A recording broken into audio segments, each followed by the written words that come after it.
सोचिए, अगर एक दिन एक दरवाज़ा खुल जाए और उसके खुलते ही समंदर शहर को निगल ले, आकाश में बिजली गरजने लगे और धरती का संतुलन ही बिगड़ जाए, क्या आप मानेंगे कि सिर्फ एक मंदिर का दरवाज़ा प्रलय को रोक के बैठा हुआ है?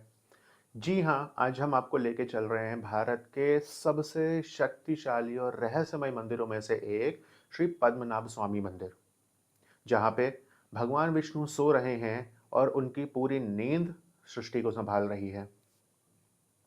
केरल के त्रिवेंद्रम शहर में समुद्र की लहरों और वेस्टर्न घाट के पर्वतों के बीच एक मंदिर स्थित है। जो मंदिर सिर्फ पत्थरों और मूर्तियों का नहीं, बल्कि एक कॉस्मिक क्लॉक सिस्टम है। और वो मंदिर है श्री पद्मनाभ स्वामी मंदिर, जहाँ पे भगवान विष्णु श्री शेषनाग पे शयन करते हुए दिखाई देते हैं। क्या वो नींद में है? क्या वो विश्राम में है? नहीं, बल्कि वो सृष्टि के स्विच पे हाथ रखे हुए हैं। वहां पे भगवान विष्णु का जो शरीर है वो तीन दरवाजों से दिखाई देता है। पहले दरवाजे से उनका मुख मुकुट दिखाई देता है। दूसरे दर्शन में उनका वक्ष स्थल दिखाई पड़ता है, जिसमें माँ लक्ष्मी विराजमान है।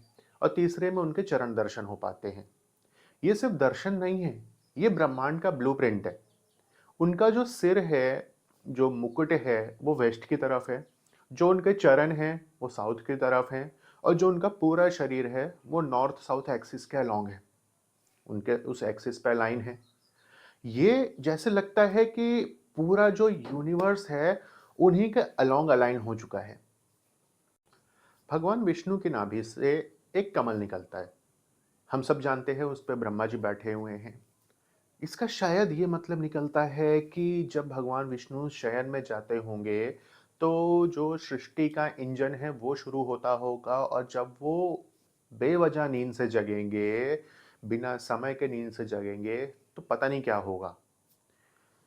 शायद समंदर अपनी सीमाएं तोड़ देगा, या कुछ तो होगा। अब आते हैं इस कहानी के सबसे रहस्यमयी और खौफनाक हिस्से पे। सबको पता है, बहुत सारे हम इंटरनेट पे वीडियोस देखते हैं, बहुत सारी कहानियां सुनते हैं कि मंदिर के नीचे एक ऐसा कक्ष है जो आज तक नहीं खुला है। उसमें से ऐसा कहा जाता है कि जो 5 कक्ष हैं वो खुल चुके हैं, और जो एक कक्ष है अभी भी नहीं खुला है, जिसका नाम है वॉल्ट बी। ऐसी मान्यता है, ऐसा कहा जाता है कि वो कक्ष काल भैरव के बीज मंत्र से बंधा हुआ है। मतलब उसमें ना ही कोई चाबी काम करती है, ना ही कोई मशीन काम करती है, और ना ही कोई टेक्नोलॉजी काम करती है। सिर्फ एक सिद्ध योगी, एक सिद्ध मंत्र, एक सिद्ध विधि पूजन की, और एक सही समय पे ही उस कक्ष को खोला जा सकता। और अगर गलती हो गई तो हमको भी नहीं पता है, कोई आइडिया नहीं है कि क्या हो सकता है।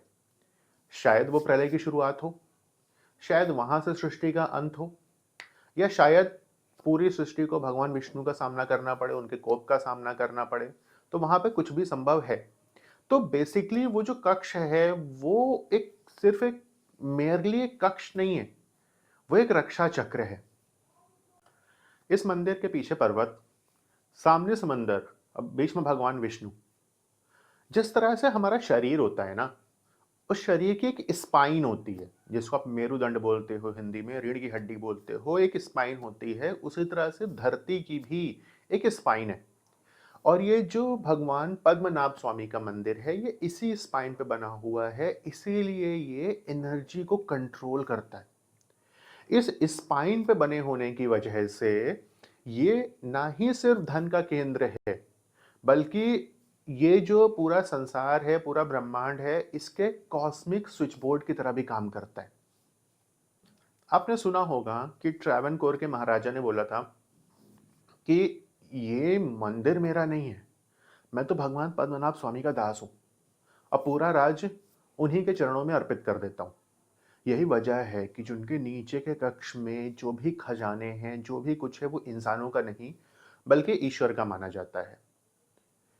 तो ओवरऑल कंक्लूजन यहाँ पे ये निकल के आता है कि जब तक भगवान विष्णु शयन में है, सृष्टि सुरक्षित है, चीज़ें यथावत चल रही हैं, एज इट इज़ चलती रहेंगी। और जब कभी शायद गलती से या वो वॉल्ट बी जो है वो खुलेगा, तो शायद प्रलय की शुरुआत होगी। या ऐसा कुछ होगा। यहाँ पे हम कुछ भी एज़ इट इज़ नहीं बोलना चाहेंगे, जिस चीज़ के बारे में ठोस, पुख्ता चीज़ें ना हों, वो नहीं बोलनी चाहिए। तो ओवरऑल जो बात है वो यही है कि ये हर दरवाज़े शायद खुलने के लिए नहीं होते। कुछ दरवाज़ों का बंद होना ही हमारे लिए श्रेयस्कर होता है, बेनिफिशियल होता है। तो आशा करते हैं कि आपको ये बातें समझ में आई होगी, कुछ नई जानकारियाँ मिली होगी आपको। और अगले एपिसोड में हम बात करेंगे भगवान श्री जगन्नाथ जी के बारे में, जहाँ पे कहा जाता है कि एक मूर्ति साँस लेती है।